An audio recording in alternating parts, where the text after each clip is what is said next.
अगर मुगल बादशाह अपनी बेटी के साथ मेरी शादी भी करा देंगे तब भी मैं उनकी शर्तें मानने को तैयार नहीं हूँ।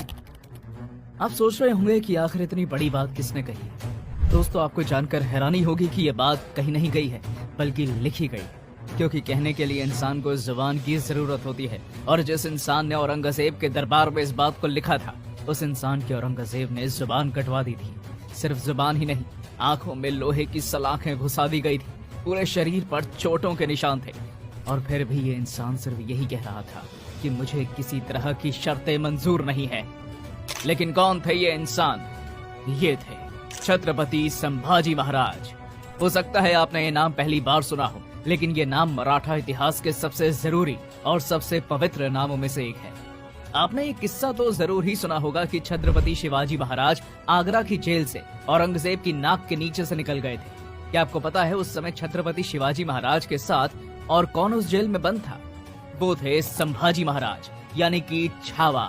छावा यानी कि शेर का बच्चा। वैसे 90% भारतीय छावा के बारे में नहीं जानते, लेकिन इस वीडियो में अगर आप अंत तक बने रहें तो न सिर्फ उनके बारे में जानेंगे बल्कि गर्व करेंगे कि ऐसे महावीर ने भारत में जन्म लिया। वीडियो में आगे बढ़ने से पहले इसे शेयर जरूर कर दें ताकि भारतीय इतिहास की इतनी जरूरी जानकारी सभी के पास पहुंच सके। साल 1658 ये वो साल था जब मुगलिया सल्तनत को भारत में लगभग 125 साल पूरे हो चुके थे।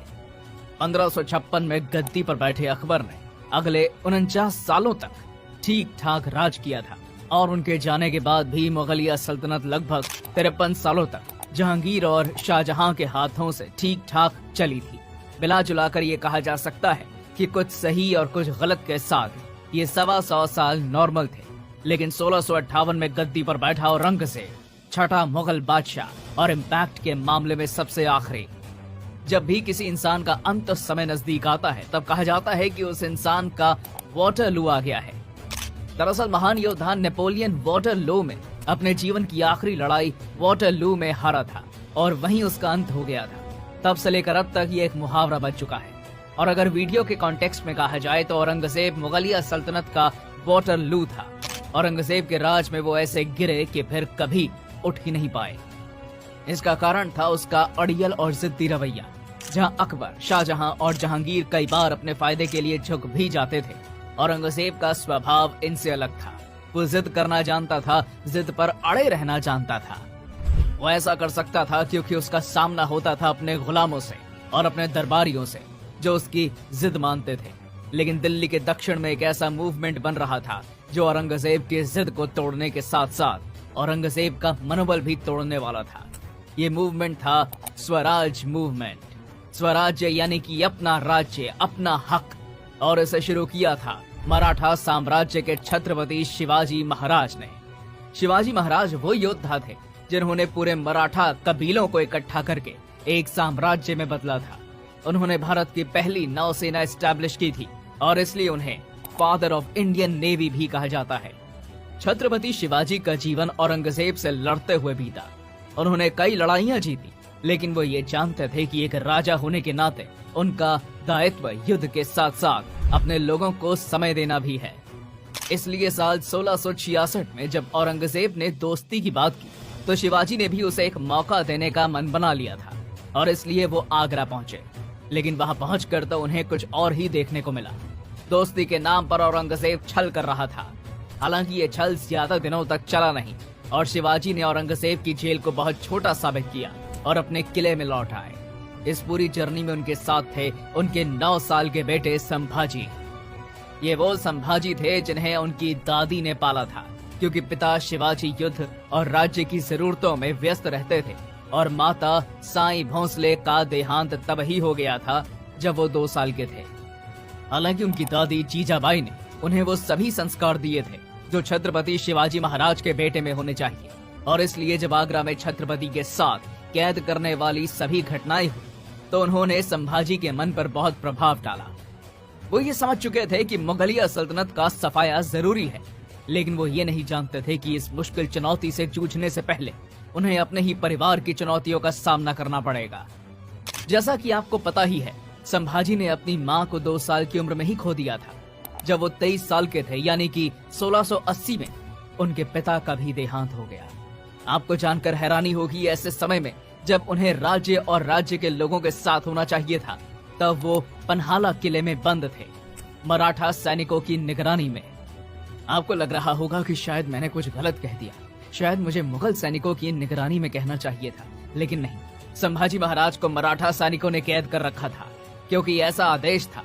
सोयराबाई का, ये शिवाजी की दूसरी पत्नी थी और इनके बेटे थे राजा राम, जो कि आगे चलकर तीसरे छत्रपति बने थे। लेकिन सोयराबाई ने उन्हें शिवाजी की मृत्यु के बाद दूसरा छत्रपति घोषित कर दिया था। हालांकि संभाजी किसी तरह से पन्हाला की कैद को तोड़कर वहां पहुंचे और उन्होंने राज्य की कमान अपने हाथों में ले ली। वो जानते थे कि शिवाजी महाराज के बाद औरंगजेब मराठा साम्राज्य को कमजोर समझने लग जाएगा, और इसी का फायदा उठाते हुए उन्होंने बुरहानपुर पर हमला कर दिया। बुरहानपुर उन्होंने इसलिए चुना क्योंकि इस किले में जजिया टैक्स इकट्ठा करके रखा जाता था। वो न सिर्फ मुगलों को कमजोर करना चाहते थे, बल्कि साथ ही उन्हें ये एहसास कराना चाहते थे कि इस तरह का कोई भी टैक्स उन्हें तुरंत बंद कर देना चाहिए। जब संभाजी अपने पूरे जलाल के साथ मुगलिया सल्तनत का सफाया करने में जुटे हुए थे, तभी मुगलिया सल्तनत में भी हलचल मची हुई थी। दरअसल औरंगजेब का चौथा बेटा अकबर बगावत करके दक्कन की तरफ चला गया था। आखिर में हालात इस तरह के बन गए थे कि औरंगजेब को भी औरंगाबाद आकर शिफ्ट होना पड़ा। यहाँ आकर उसने किसी तरह से अपने बेटे की ताकत को खत्म किया और कोशिश की कि उसे पकड़ा जा सके, लेकिन वो दक्कन से निकलकर संभाजी की शरण में चला गया। लगभग 5 सालों तक वो संभाजी के साथ रहा और इस बात की उम्मीद करता रहा कि संभाजी उसे सेना देंगे ताकि वो मुगलों से लड़ सके। लेकिन संभाजी जानते थे कि इस तरह से दी गई सेना का अंजाम बुरा हो सकता है, इसलिए उन्होंने 5 सालों तक अकबर को अपने साथ रखा।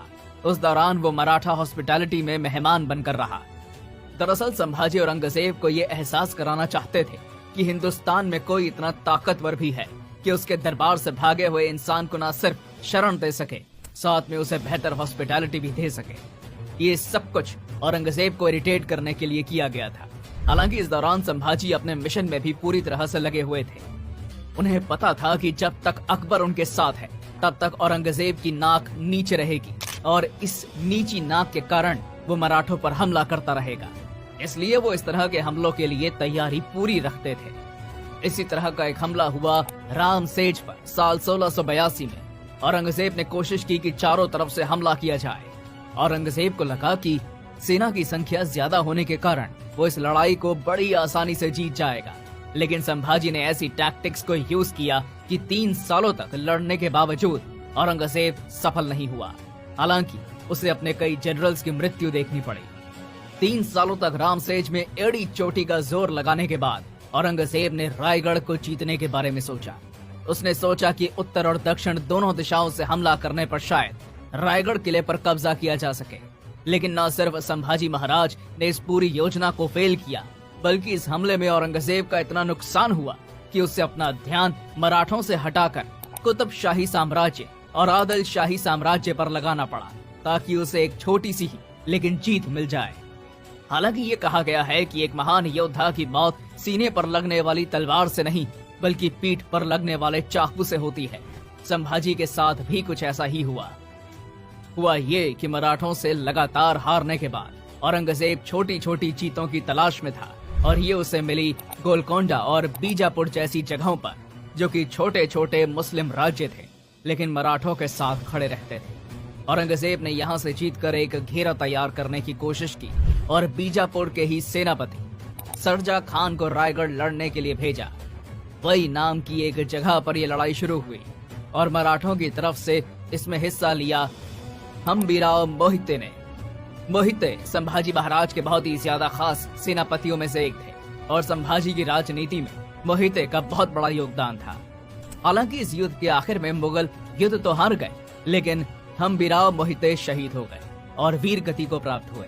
इस घटना का असर ये हुआ कि वो ओहदेदार जो कि राजा राम जी के पक्ष में थे, उन्होंने मोहिते की शहीदी का इल्जाम संभाजी महाराज पर लगाना शुरू कर दिया। इससे नुकसान ये हुआ कि सैनिकों और ओहदेदारों में बगावत शुरू हो गई और संभाजी महाराज को कवि कलश के साथ वहां से निकलना पड़ा। लेकिन दोस्तों, जहां के लिए वो निकले थे वहां पहुंच नहीं सके, क्योंकि सैनिकों ने न सिर्फ बगावत की, बल्कि एक ओहदेदार ने उनके उस खुफिया रास्ते के बारे में मुगलों को बता दिया। और नतीजा ये हुआ कि संभाजी महाराज को कैप्चर कर लिया गया। कैप्चर करके उन्हें औरंगजेब के सामने अहमदनगर में पेश किया गया, जहां उम्मीद थी कि औरंगजेब एक राजा से राजा की हैसियत से बात करेगा। लेकिन औरंगजेब ने संभाजी महाराज को ऊंट से उल्टा लटकाकर पूरे शहर में घुमाया। उन्हें क्लाउन्स के कपड़े पहनाकर मुगल सैनिकों के बीच खड़ा रखा ताकि उनका मजाक बनाया जा सके। आखिर में उनके सामने 3 शर्तें रखी गई। पहली ये कि मराठा किले और खजाना उन्हें लौटाया जाए, दूसरी ये कि मराठा साम्राज्य को खत्म करें, और तीसरी ये कि इस्लाम कबूल करें।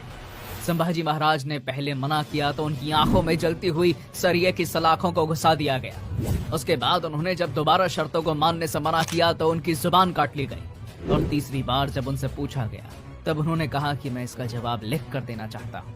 उन्होंने लिखा कि अगर मुगल बादशाह अपनी बेटी के साथ मेरी शादी भी करा देंगे तब भी मैं उनकी शर्तें मानने को तैयार नहीं हूँ। यही वो पॉइंट था जब उन्हें मृत्यु के घाट उतार दिया गया। तो उसके बाद उनके शरीर के कई टुकड़े करके उन्हें भीमा नदी में फेंक दिया गया। औरंगजेब को लगा कि छावा उस दिन मर गए, लेकिन छावा आज भी जिंदा है। हम सभी भारतीयों के विचारों में, हमारी सोच में। अंत तक देखने के लिए धन्यवाद। अगर मुगल बादशाह अपनी बेटी के साथ मेरी शादी भी करा देंगे तब भी मैं उनकी शर्तें मानने को तैयार नहीं हूं। आप सोच रहे होंगे